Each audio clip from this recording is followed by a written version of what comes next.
Mesdames et messieurs, bonsoir. Merci d'avoir choisi RTI1 à la 1h de ce 20h. La Côte d'Ivoire et le Nigeria affichent leur volonté de renforcer leurs relations de coopération. Le vice-président nigérien en visite à Abidjan a été reçu par le président Alassane Ouattara. Ils ont évoqué les travaux de la grande commission mixte de coopération ivoiro-nigériane, la lutte contre le terrorisme et les narcotrafiquants. Après Abuja en 2013, la deuxième session de la grande commission mixte de coopération ivoiro-nigériane se tient à Abidjan. Les travaux se sont achevés ce samedi en présence du Premier ministre Patrick Kachi. Les experts ivoiriens et nigériens ont fait plusieurs propositions pour redynamiser la coopération entre les deux pays. Le conseil régional du Cavali fait son bilan à mi-parcours. Anne-Désirée Ouloto, présidente du conseil régional, et son équipe ont fait le diagnostic global du niveau de progrès de cette région de l'Ouest ivoirien et dressé les priorités pour son développement. Le conseil est fier des acquis, mais des défis restent à relever.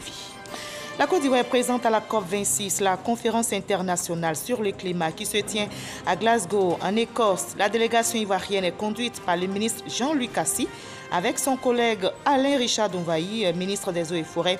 Il a dévoilé les attentes de la Côte d'Ivoire pour lutter contre le dérèglement climatique. Soyez les bienvenus sur RTI1. Sa voix permettait la mobilisation du peuple haïtien contre les troupes coloniales. C'était le haut-parleur. On pourrait dire le Facebook du peuple tchaman à l'époque. Il a été arraché par les colons français en 1916, logé actuellement au musée du Quai Branly à Paris. Le tambour-parleur du peuple tchaman, ou encore appelé habillement ébrié, regagnera bientôt sa terre natale, la Côte d'Ivoire.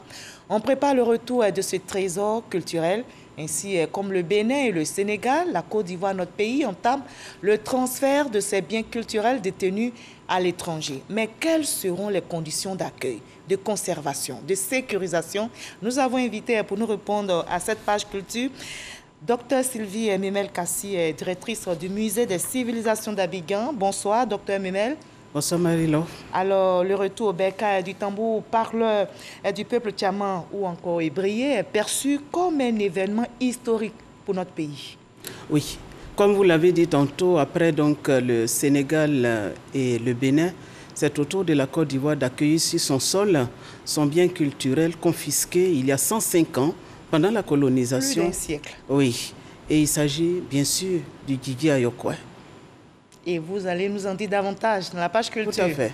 On va se retrouver dans une trentaine de minutes. Vous restez pour le moment avec nous. On va emprunter ensemble l'axe Abuja-Yamoussoukro qui se renforce. La Côte d'Ivoire et le Nigeria, deux pays amis, vont renforcer leur coopération. Le vice-président nigérien en visite à Abidjan a été reçu par le président Alassane Ouattara. Ils ont évoqué les travaux de la grande commission mixte de coopération ivoiro-nigériane, la lutte contre le terrorisme et les narcotrafiquants. Viviane Aïmé. Présent à Abidjan dans le cadre des travaux de la grande commission mixte ivoiro-nigériane qui se tient du 4 au 6 novembre, le vice-président de la République fédérale du Nigeria a eu un entretien ce samedi 6 novembre avec le président de la République Alassane Ouattara au palais présidentiel. Au menu de leurs échanges, les conclusions des travaux avec en point de mire l'accroissement de la coopération économique et sécuritaire entre leurs deux pays. Excellence, Monsieur le Président de la République, nous avons pu donc au sein de la grande commission de coopération signer 9 accords avec la partie ivoirienne concernant donc les affaires consulaires et migratoires, l'agriculture, la lutte contre la drogue et les narcotrafiquants et bien d'autres accords qui sont très importants pour le développement de l'Afrique. Nous avons également travaillé sur le renforcement du secteur privé de nos deux pays et ce qui est en train d'être fait maintenant va nous permettre d'aller plus loin dans l'avenir. Nous avons eu également à travailler sur les questions de sécurité, notamment la sécurité au Sahel. Mais j'aimerais aussi, Excellence, Monsieur le Président de la République, vous transmettre les salutations les plus fraternelles de votre frère et ami, Son Excellence, Monsieur le Président de la République fédérale du Nigeria, Buhari. Si les relations ivoiro-nigérianes ont pris leur véritable envol depuis une dizaine d'années, la coopération entre les deux pays est désormais en construction. Et après Abidjan 2013, la deuxième session de la grande commission mixte de coopération ivoiro-nigériane se tient à Abidjan. Les travaux se sont achevés aujourd'hui même et c'était en présence du Premier ministre Patrick Kachi. Les experts ivoiriens et nigériens ont travaillé pendant 2 jours pour affiner leurs idées et faire des propositions en vue de redynamiser la coopération entre les deux pays. Alexis Ouedraogo. Établir l'état des lieux de la coopération ivoiro-nigériane et proposer des axes d'échange à travers l'adoption de projets d'accords multisectoriels. Voilà l'essence de cette deuxième session de la grande commission mixte de coopération ivoiro-nigériane. En tant que pays majeur de la sous-région au point économique, il est important que les deux pays collaborent pour leurs intérêts communs, mais également pour l'intérêt de la sous-région. La Côte d'Ivoire est leader dans la production de plusieurs cultures, le cacao par exemple, et le Nigeria pour le pétrole. Il est important donc que nous puissions collaborer à donc accroître la commercialisation de ces produits. Avant les assises, 2 jours durant, experts ivoiriens et nigérians ont travaillé à identifier les difficultés de mise en œuvre de l'existant pour dégager de nouvelles perspectives et élargir le champ de coopération, notamment sur l'agriculture, l'économie numérique, les affaires consulaires, l'immigration et les questions liées au trafic humain. Les deux pays portent des défis communs que sont le terrorisme, l'emploi des jeunes et la pandémie à coronavirus. La présente rencontre nous offre un cadre idéal pour discuter des défis de notre coopération, la concrétisation des différents accords commerciaux qui existent entre nos deux pays et leur mise à jour en vue de prendre en compte de nouvelles priorités, une plus grande implication de nos secteurs privés respectifs dans les projets communs actuellement en cours, aussi bien dans les secteurs du ciment que dans les secteurs et les perspectives du secteur du pétrole et de l'énergie. Et enfin, le défi sécuritaire face à la recrudescence du terrorisme dans la sous-région. Notons que la première édition de cette session s'est tenue à Abuja en août 2013. Et au terme de cette deuxième session, les deux gouvernements se sont félicités de la bonne tenue des travaux conformément à la volonté des chefs d'État ivoiriens et nigériens et surtout des bonnes dispositions du secteur privé à intensifier leurs relations. Notons que plusieurs accords ont été signés pour activer les leviers d'une coopération efficace entre la Côte d'Ivoire et le Nigeria. Je vous laisse écouter la ministre d'État, ministre des Affaires étrangères de la Côte d'Ivoire, Kandia Camara, c'est au micro d'Alexis Ouedraogo. Au thème des travaux, les deux chefs de délégation ont procédé à la signature de 9 accords. 10 projets d'accords sont en cours de négociation et 10 nouveaux projets d'accords ont été initiés, ouvrant ainsi de nouveaux axes de coopération. Ils ont également procédé à la réactivation du mécanisme de suivi des accords signés, intitulé Commission spéciale de mise en œuvre, CME, et de suivi. Les deux parties se sont réjouies de la qualité des travaux de cette deuxième session de la grande commission mixte de coopération ivoiro-nigériane et ont réaffirmé leur engagement à œuvrer à la consolidation des acquis et au renforcement des liens d'amitié et de coopération. La troisième session de la grande commission mixte de coopération ivoiro-nigériane se tiendra en 2023 au Nigeria, à une date qui sera fixée d'un commun accord par voie diplomatique. Et la Côte d'Ivoire qui rayonne au plan diplomatique privilégie le dialogue. Le collectif des docteurs non encore recrutés, le ministre de l'Enseignement supérieur et de la Recherche scientifique Adama Diawara se sont parlé pour arrondir les angles. La future réforme de la procédure de recrutement des docteurs dans les universités publiques a été évoquée. L'entretien oral sera précédé d'un test écrit et la fin des candidatures multiples est également annoncée. Didier Nguessan. Échange à bâton rompu entre les docteurs non encore recrutés et leur tutelle, le ministère de l'Enseignement supérieur et de la Recherche scientifique. L'arbitrage est l'affaire de Soro Mamadou, conseiller chargé du dialogue social. Tour à tour, Olivier Dali et Martial Adou ont égrené les difficultés liées à la procédure de recrutement. Ils font des propositions. Toute cette plaidoirie pourrait se résumer en cette seule phrase. Le souhait de la signature d'un décret présidentiel allégeant les procédures administratives et réduisant les coûts du recrutement des docteurs. Le nombre de docteurs non encore recrutés est, selon le ministère, 1120 et non 3000, comme annoncé par le collectif. Le nombre de candidats n'est pas égal au nombre de candidatures. Le nombre de candidats est strictement, je dis bien strictement inférieur au nombre de candidatures. Un seul docteur peut postuler à 2, 3, 4, 5. C'est ça qui détermine le nombre de candidatures. Adama Diawara annonce la réforme de la procédure de recrutement. Un seul dépôt de candidature, un seul concours. On va filtrer de telle sorte que ceux qui rentrent soient en nombre restreint pour avoir une formation de qualité, un encadrement de qualité. Et en plus, quand ils sortent, ils sont à 90%. Ils ont 90% de chances d'être recrutés. Cette année, 610 enseignants-chercheurs ont été recrutés, dont 160 glissements catégoriels. Pour 2022, le ministère du Budget prévoit 450 postes à pourvoir au premier trimestre. L'environnement est aussi au cœur de l'action gouvernementale. La Côte d'Ivoire est présente à la COP26, la conférence internationale sur le climat qui se tient à Glasgow, en Écosse. La délégation ivoirienne est conduite par le ministre de l'Environnement et du Développement durable, Jean-Luc Assy, avec son collègue Alain Richard Donvaï. Il a dévoilé les attentes de notre pays pour lutter contre le dérèglement climatique. Grace Kando et Kenouboa sont nos envoyés spéciaux. La Côte d'Ivoire, pays parti à la Convention cadre des Nations Unies sur les changements climatiques, veut se donner les moyens pour respecter ses engagements en matière de résilience. Le pays participe à la 26e conférence des partis à Glasgow, en Écosse. Les ministres Jean-Luc Assy et Charles Donvaï ont défini les attentes de la Côte d'Ivoire à ce rendez-vous du climat. Nous avons, en matière de forêt, à passer de 9,2% de couverture forestière à 20% d'ici à 2030, et des engagements que nous avons pris et qui sont tout à fait déterminés. Et nous allons faire en sorte que ce programme-là soit financé.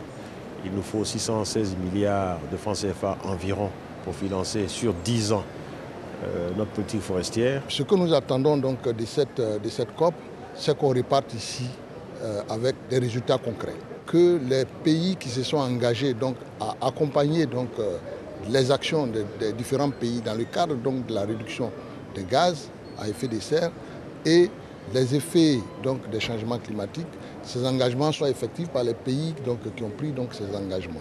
La Côte d'Ivoire a pris aussi des engagements en relation avec des actions concrètes, en relation avec des mesures qui sont en train d'être mises en œuvre. Ces mesures ont besoin d'être accompagnées. L'ambassadeur de la Côte d'Ivoire au Royaume-Uni est aux côtés de la délégation ivoirienne pour ensemble trouver des solutions durables aux questions liées à la lutte contre les changements climatiques. La Côte d'Ivoire se réjouit de prendre part à cette COP qui va contribuer à prendre des engagements plus fermes. Qu'en tant que pays en développement, nous ne sommes pas les plus grands pollueurs en fait. Mais nos économies subissent de plein fouet les effets des changements climatiques.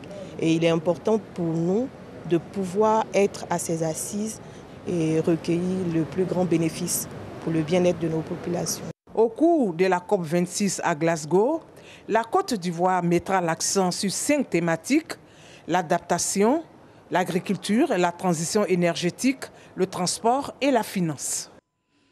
Et sur le front sanitaire, on est aussi très actif contre cette pandémie, le coronavirus.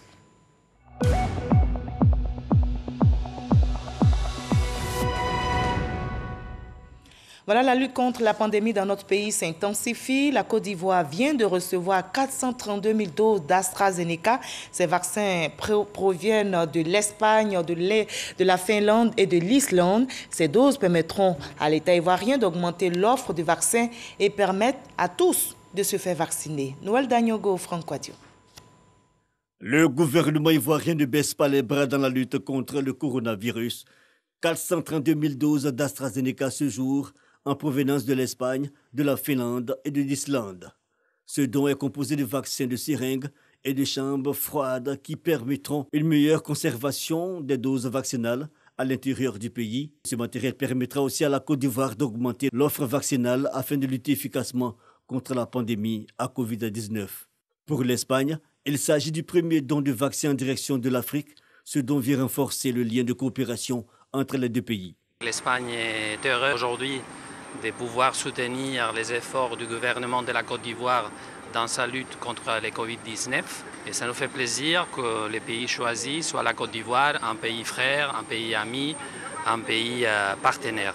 Nous avons là la preuve d'une solidarité au niveau international, d'appui au pays dans le cadre de la lutte contre la Covid-19. Un geste qui vient renforcer le mécanisme COVAX pour renforcer la disponibilité en vaccins. Les résultats de la vaccination suivent, ils sont meilleurs que dans d'autres pays et c'est un cercle vertueux qui permettra à la Côte d'Ivoire de sortir de cette pandémie de la Covid. Des doses réceptionnées par le représentant du ministre de la Santé, de l'OMS et du représentant du ministre d'État et des Affaires étrangères, ainsi que de l'UNICEF. C'est une pandémie mondiale et donc la Côte d'Ivoire seule ou un pays seul ne peut pas guérir sans le mécanisme international et la solidarité internationale.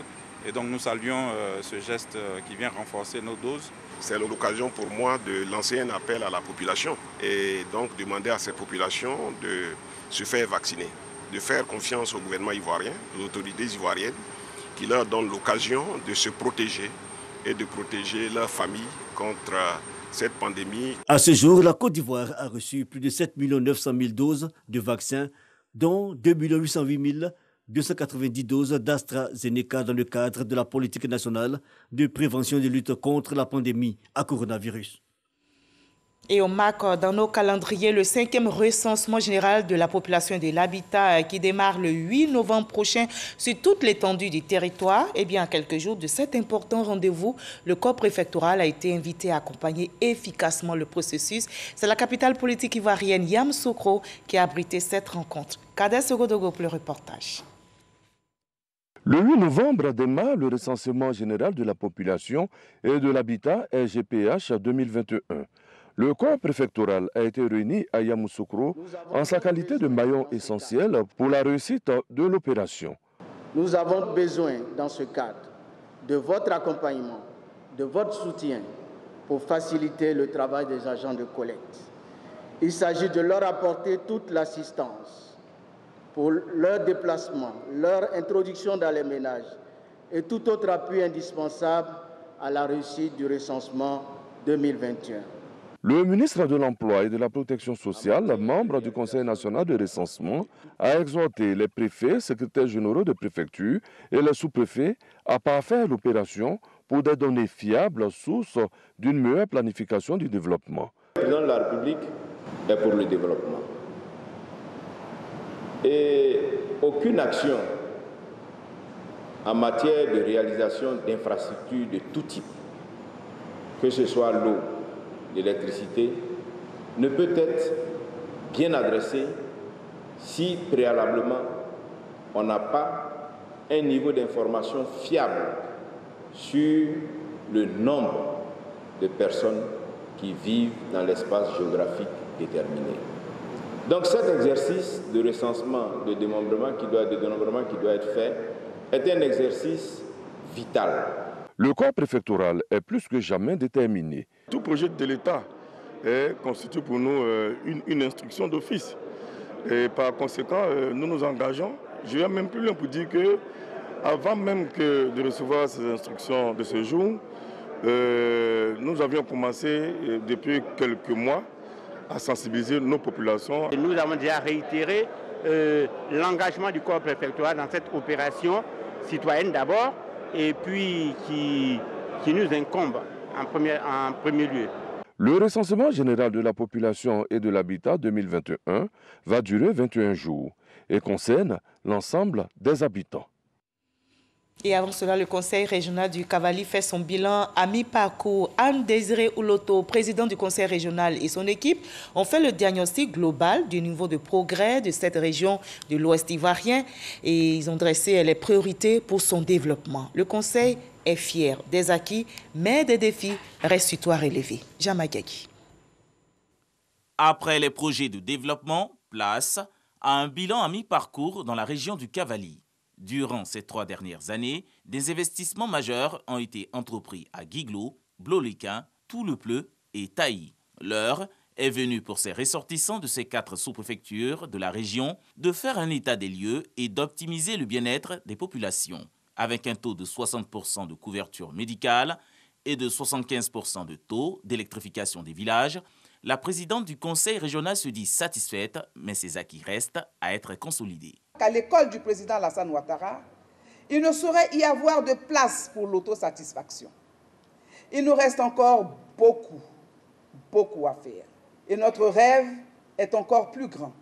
Dès lors, je souhaite inviter mes parents, l'équipe dirigeante du Cavali, les élus, les cadres et toutes les populations du Cavali à retenir de l'enjeu de ce bilan la nécessité impérieuse de fournir ensemble plus d'efforts pour la paix et le bien-être de nos populations.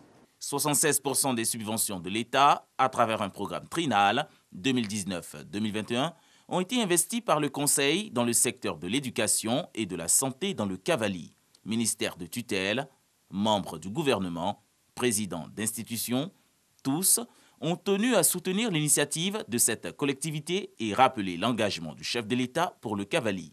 Toute action humaine appelle un bilan. Il faut qu'on soit tous en mesure de savoir d'où on part, où est-ce qu'on va, à quelle étape sommes-nous de notre parcours. Et pour moi, c'est dans ce bilan que réside justement l'importance de la rencontre de ce matin. Beaucoup a été fait par le gouvernement pour améliorer les routes au niveau de la région du Cavali. Plusieurs projets ont été lancés, notamment l'aménagement et le bitumage des axes Bloliquin, Tout-le-Pleu, frontière du Libéria, et Tout-le-Pleu, Zouaounien, pour un total de 110 km de route. C'est avec un résultat de plus d'1 milliard de francs CFA d'investissement dans le Cavali que la présidente Anne Oulouto compte mobiliser les élus locaux à travers une rencontre à Guiglo pour l'étape finale. L'UGN, l'Union fraternelle des élus et cadres du Grand Nord, va tenir son assemblée générale constitutive du 12 au 13 novembre prochain à Korogo. Une rencontre au cours de laquelle le président de cette structure qui s'engage pour le développement des localités du Grand Nord sera connu. Le président du comité de pilotage, le ministre Gilbert Kafana-Koné, était face à la presse pour situer les enjeux. Konaté Moussa. L'assemblée générale constitutive de l'UGN, l'Union fraternelle des élus et cadres du Grand Nord, se tiendra du 12 au 13 novembre à Korogo. Une rencontre des élus et cadres des 11 régions du Nord pour la mise en place effective de l'association et la désignation du futur président. Pour être transparent, nous avons lancé un appel à candidature publique. Un comité de 11 sages qui va servir de comité d'arbitrage issu de chacune des 11 régions assurera le patronage et la présidence de l'Assemblée générale. C'est à lui que reviendra la responsabilité de proposer à l'Assemblée générale un nom consensuel de celui ou celle qui présidera aux destinées de l'Union. L'UGN est une association apolitique dont le projet de création date de 2019. Elle vise la cohésion et la solidarité pour le développement. Face à la presse, le ministre Gilbert Kafana-Koné s'est voulu rassurant sur les objectifs de la structure. Chers journalistes, depuis quelque temps, les réseaux sociaux et certains journalistes versent dans la manipulation et les procès d'intention. Le comité d'organisation que je dirige dénonce ces manœuvres et voudrait appeler l'ensemble des cadres et élus du Grand Nord à la mobilisation. Nous avons pris la résolution de nous organiser pour nous mettre à la disposition du développement de nos régions et au profit de nos parents. Les élus et cadres des régions du Grand Nord sont donc appelés à la mobilisation pour ce rendez-vous à Korogo. Un hommage sera rendu à Feu Amadou Gonkoulibaly, un des initiateurs du projet. Le mouvement politique Action et 2020 lance ses activités. Le mouvement salue les actions et des développements initiés par le président de la République. La rentrée politique aura lieu le dimanche 21 novembre prochain au Palais de la Culture de Trècheville. Astou Touré, Dagnogo. Le mouvement Action 2020 résolument engagé à soutenir le rassemblement des oufouettistes pour la démocratie et la paix pour les élections 2025.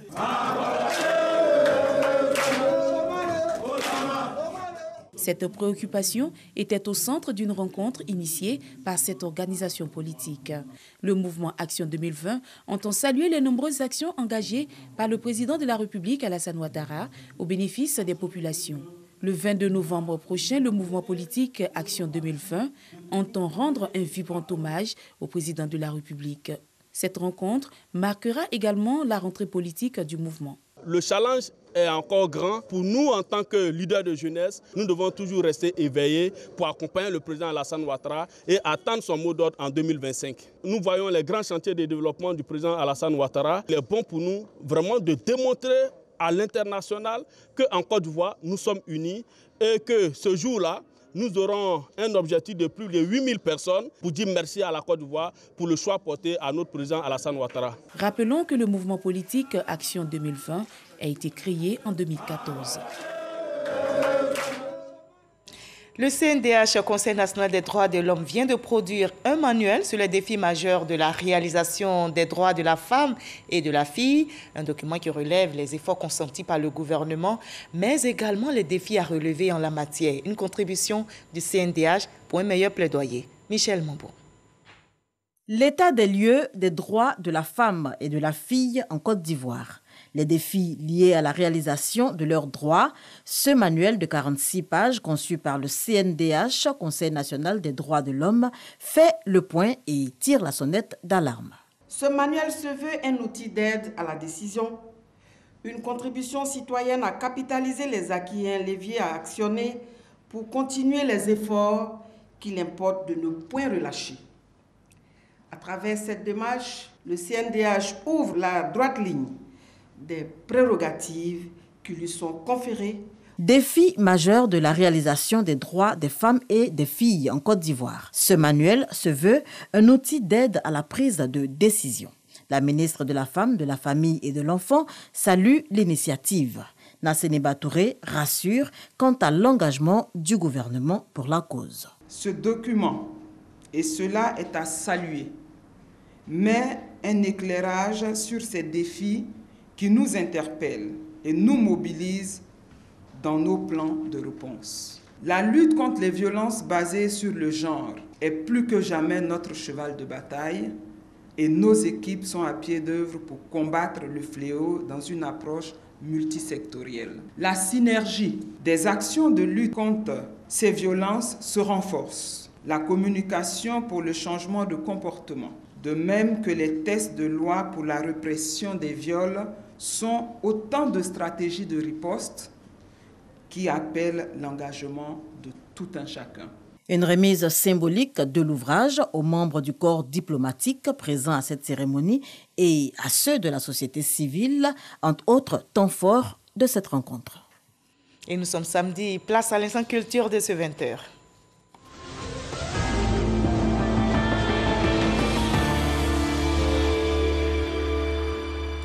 Le groupe Magic System sera en concert les 12 et 15 novembre prochains au Sofitel Hôtel Ivoire et au Palais de la Culture de Trècheville. Ces deux concerts seront l'occasion pour le groupe Zouglou de révisiter ses anciens et nouveaux répertoires et de poser des actions sociales. Issa Tchonayo. 4 ans après son dernier concert à Abidjan, le groupe Zouglou Magic System refait surface. Cette fois avec 2 spectacles éponymes, Envolée zougloutique, inspiré du titre de son dernier album. Nous sortons d'une pandémie, tout le monde a vécu des moments difficiles et on s'est dit qu'à un moment donné, il fallait trouver le moment de se retrouver. Magic System, c'est de l'espoir, Magic System, c'est la vie, Magic System, c'est l'ambiance.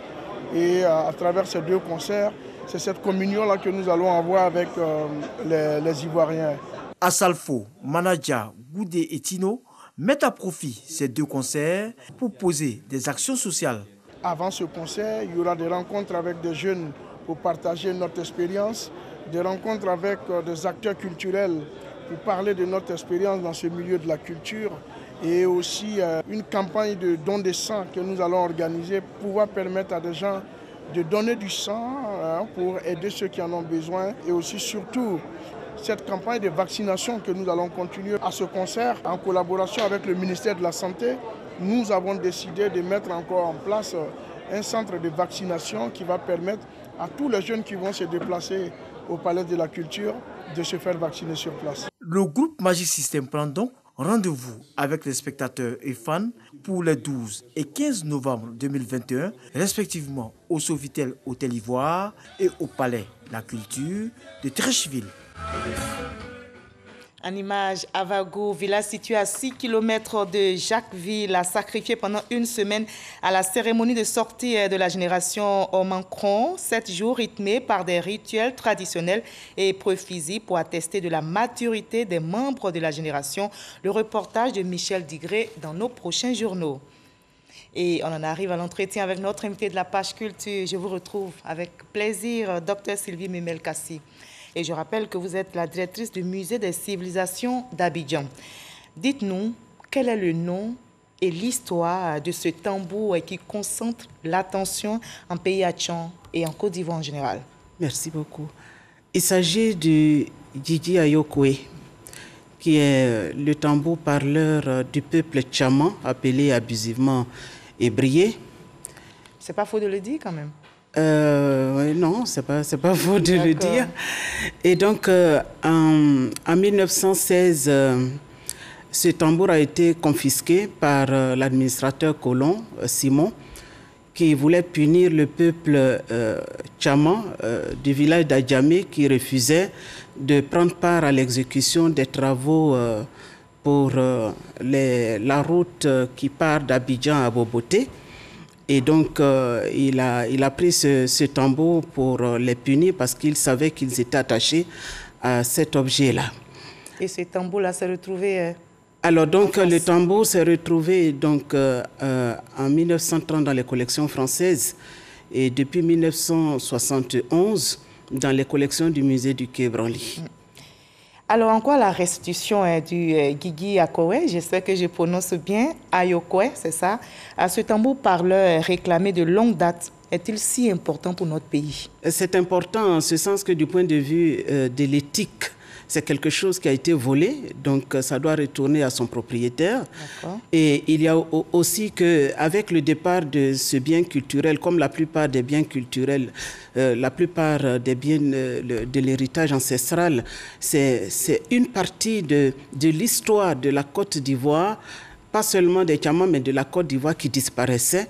Et donc, dont la jeunesse africaine, la jeunesse ivoirienne était privée.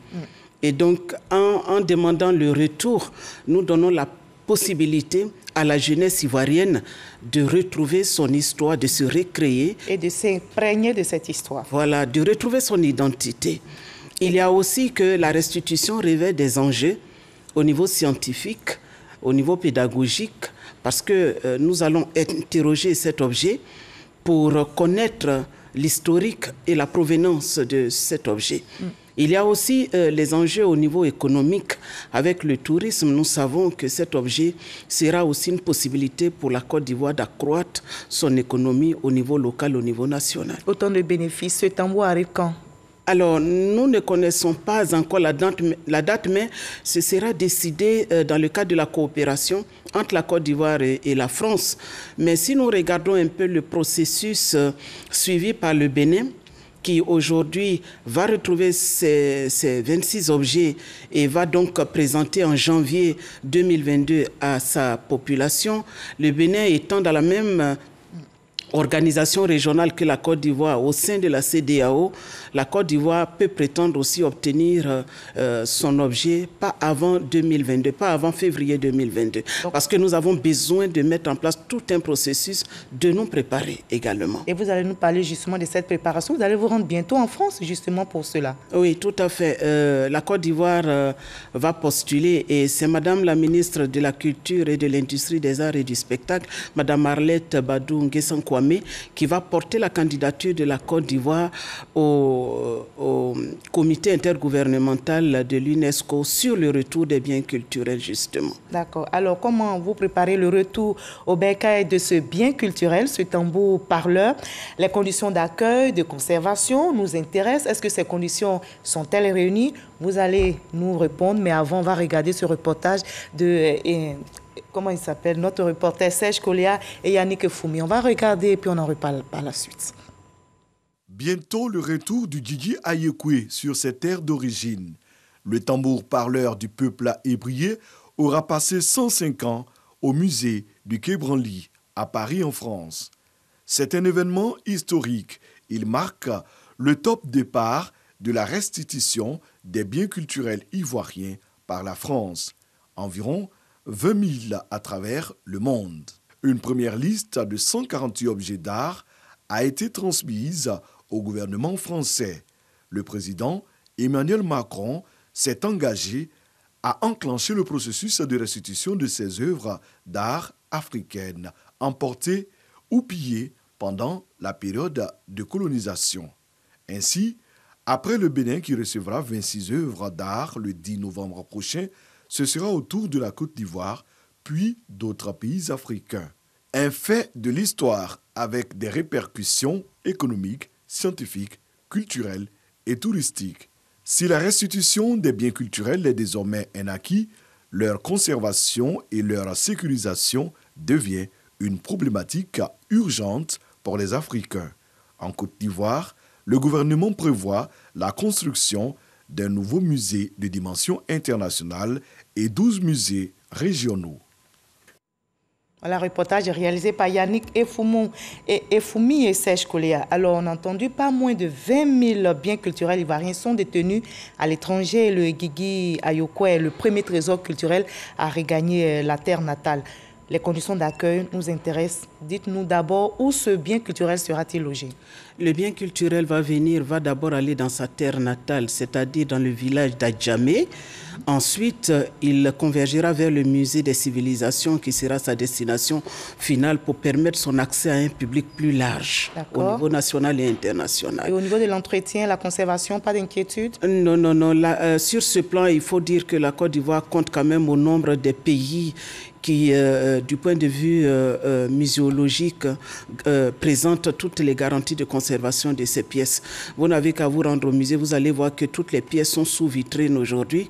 Nous sommes aussi aux normes en ce qui concerne la mise en perspective de ces objets. Et vous allez voir aussi que nous allons aussi faire de la sensibilisation parce que au niveau de la préparation, outre la dimension juridique avec l'actualisation, le projet d'actualisation de la loi nationale sur la protection et la promotion du patrimoine culturel, il y a la sensibilisation au niveau des communautés, au niveau des universitaires, au niveau du monde culturel et artistique. Et donc la Côte d'Ivoire présente toutes les garanties de sécurité. Si la Côte d'Ivoire a réclamé ce bien, la Côte d'Ivoire fournira aussi vraiment tout ce qu'il faut en ce qui concerne les conditions idoine de conservation. Alors, on sait que la Côte d'Ivoire, justement, avait officiellement demandé fin 2018 à la France la restitution de 148 objets d'art sur les 20 000. Tout à fait. Est-ce que, dans les médias, si ces objets étaient restitués, est-ce que toutes les conditions sont réunies pour l'accueil? Non, ces objets ne peuvent pas venir maintenant parce que ça demande un certain nombre de conditions à réunir. Donc, quel est le sort des autres objets? Mais les autres objets vont venir. La France n'est pas du tout fermée. Et en ce qui concerne la question de la restitution, le musée du Quai Branly a déjà pris attache avec nous. Le ministère français de la Culture a adressé un courrier qui stipulait clairement que la Côte d'Ivoire avait bien reçu la demande officielle de restitution des biens culturels de la Côte. D'accord. On a entendu dans le reportage de Serge Kolia et de Foumi que à l'époque, vous aviez annoncé la création de musées régionaux dans les capitale des 12 districts qui aujourd'hui est relevé à 14. Qu'en est-il aujourd'hui? Mais le projet, il existe toujours et je crois que ce sera mis en œuvre dans le cadre justement du projet de restitution. La Côte d'Ivoire a plus de 20 000 objets au moins à l'extérieur. Donc si ça doit venir, c'est sûr que nous allons procéder aujourd'hui à la construction de ces musées régionaux. Tous les pays africains sont aujourd'hui à l'œuvre pour construire les infrastructures culturelles. D'accord. Dernière question, il y a aussi des œuvres qui sont détenues par des communautés. Il y a aussi la restitution au niveau interne que vous... Au niveau interne, on ne peut pas parler d'œuvres qui soient dans les communautés. Ça appartient aux communautés.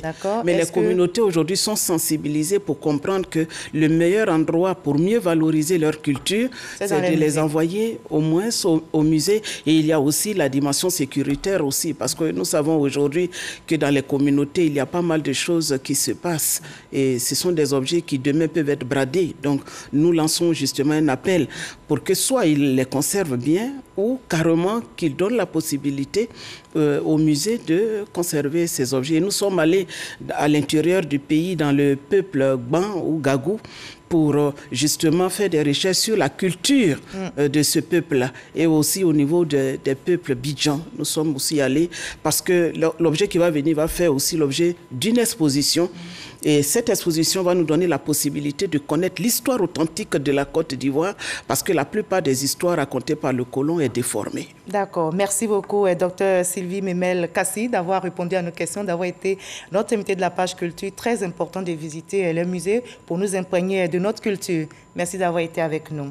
Alors, après plus d'un siècle d'absence du pays, le Guigui Akowek Tam-Tam, Ayokwe Tam-Tam, parleur du peuple Atchan, rentre au bercail. La Côte d'Ivoire retrouve son trésor et son sourire, son patrimoine spolié est retrouvé. Les autres biens sont en route, vous l'avez entendu, et nos musées enrichis restent maintenant à être visités. Vive la culture ivoirienne. Ce journal est terminé. Merci de l'avoir suivi et prenez soin de vous.